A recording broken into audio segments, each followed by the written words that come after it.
Fort Hood, Texas, still in shock from yet another senseless shooting. Folks now asking how to prevent it from happening again.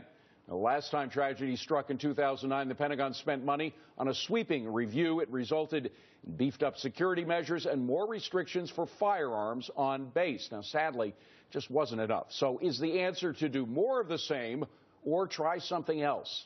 Hi, everybody. I'm David Asman. This is Forbes on Fox. Here with us today, Rich Carlgod, John Tamney, Elizabeth McDonald, Sabrina Schaefer, Rick Unker, and Bill Baldwin. John Tamney, the usual reaction in Washington, spend more money. But is that the answer?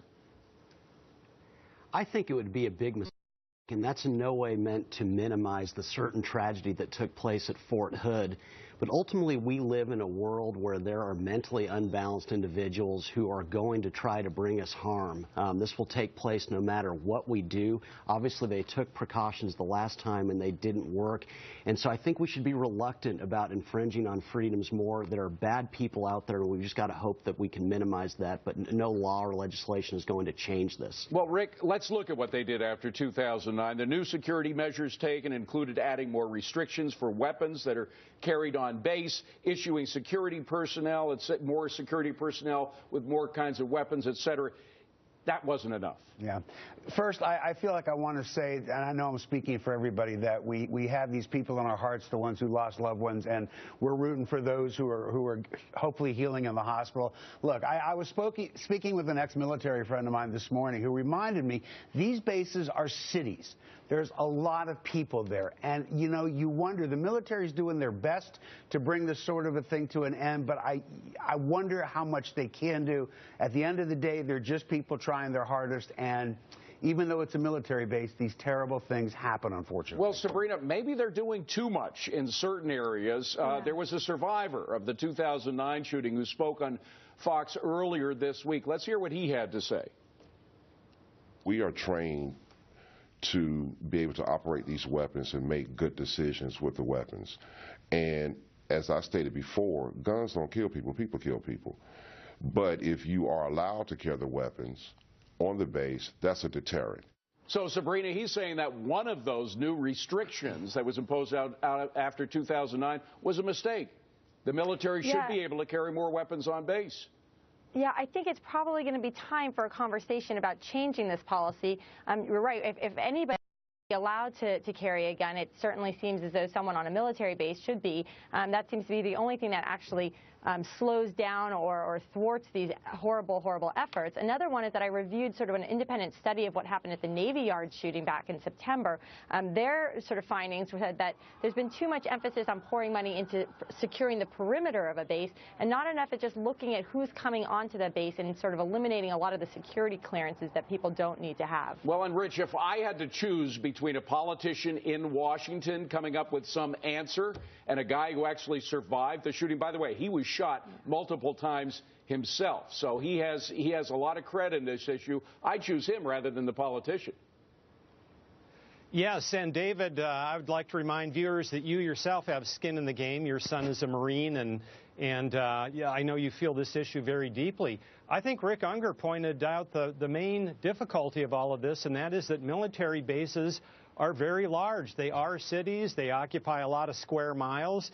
This is not going to be easy. Now, predictive behavior is kind of science fiction today, but it's rapidly evolving into something where we can probably predict violence a little more accurately. That would encroach on people's liberties, obviously, but maybe we ought to have that discussion since we are talking about the military and not civilian life. And EMAC, again, the families who have sons and daughters on military bases, they don't want political correctness. They just want their folks safe. Yeah, that's right, David. And, you know, you're right. And I hear exactly what you're saying. Our hearts do go out to the families of those victims here. And you're absolutely right. They want their sons and daughters safe. This touches such a deep chord. There's such a shock around stories like this and a sense of vulnerability. And here's the other thing. Tougher background checks. There are people, though, who are unstable. think Sabrina and Rich Carlgard are right. The clearances also need to be double and triple checked constantly, because these are people with no political agenda, and all of a sudden they crack under pressure, and that's heartbreaking. Well, Bill, as much sympathy as we have for people that have mental problems and so forth, perhaps they shouldn't be on the base. I mean, again, the key is keeping people safe. The key is not necessarily extending a welcoming hand to everybody. The key is keeping our personnel safe. I'm all for safety, but if you want to seek safety, you should react not to headlines, but to statistics. And the statistics are very clear. Among non-combat deaths, accidents outnumber homicides 10 to 1. Now, it just so happens that you're not going to see a congressional hearing or even a TV show about some speeding Jeep that rolled over and killed somebody. But we shouldn't overreact to headlines, and I think that Rich's idea of some massive database that's going to identify tragedies before they happen is pure fantasy. But John Tamny, I'll tell you, if you do have skin in the game, if your folks are there, you do react very strongly to a repeated shooting. I mean, it's the same military base. If they can't get that right, they can't get anything right.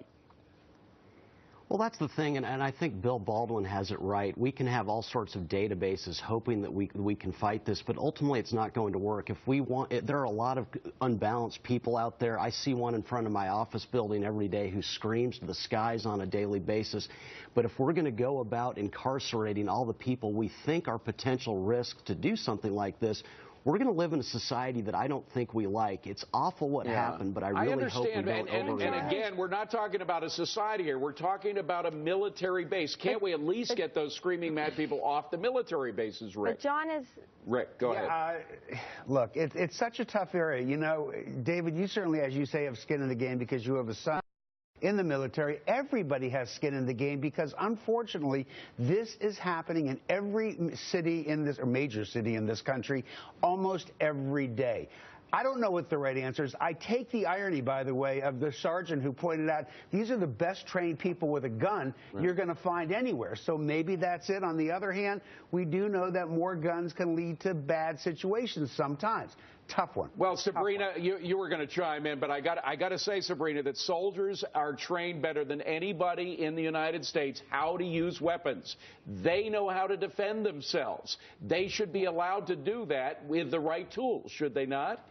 Yeah, I absolutely agree. I think there's something sort of ironic, clearly, about a military base not allowing people to carry weapons. And I think that we do need to be careful when we walk that line about talking about people's mental stability, because the reality is that this man had been seeing a psychiatrist on the base. He had been under care, and there were no red flags. There was nothing that suggested that this man was going to snap.